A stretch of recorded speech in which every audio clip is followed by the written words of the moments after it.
Samuel Eto'o réagit à chaud face au retrait de la gestion des finances par la FECAFOOT, et accuse Moelle et Combi. Le gouvernement retire la gestion financière des sélections nationales à la FECAFOOT. Selon un important acte du Premier ministre datant du 31 décembre 2024, le ministère des Sports est désormais celui qui a les commandes des finances des compétitions nationales et de la participation du Cameroun aux compétitions internationales. Un nouveau chapitre s'ouvre pour le sport camerounais.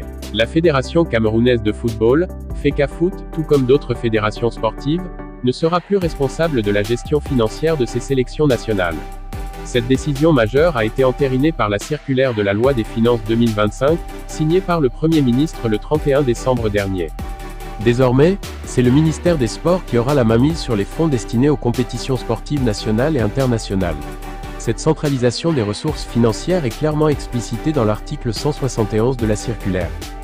Dans le cadre de l'exécution des dépenses relatives à l'organisation des compétitions sportives nationales et à la participation du Cameroun aux compétitions internationales, l'expression des besoins est faite par les présidents des fédérations sportives.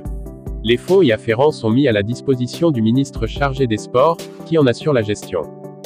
Ce transfert de compétences marque un tournant significatif dans l'organisation du sport au Cameroun.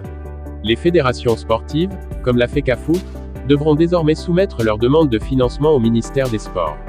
Ce dernier aura le pouvoir d'arbitrer et de distribuer les fonds en fonction des priorités définies par le gouvernement. Au ministère des Sports, l'on explique que ce changement de gouvernance financière est pertinent à plus d'un titre. D'abord, en centralisant la gestion des fonds, l'État vise à mieux contrôler l'utilisation des ressources publiques dédiées au sport et à prévenir d'éventuelles dérives financières. Ensuite, le ministère des Sports devrait être en mesure de mettre en place une gestion plus efficace et transparente des fonds, en s'appuyant sur des critères d'objectifs et transparents. Par ailleurs, l'on parle enfin de la nécessité d'harmoniser les politiques sportives. En effet, cette nouvelle organisation devrait permettre de mieux coordonner les actions des différentes fédérations sportives et d'aligner les politiques sportives sur les objectifs du gouvernement.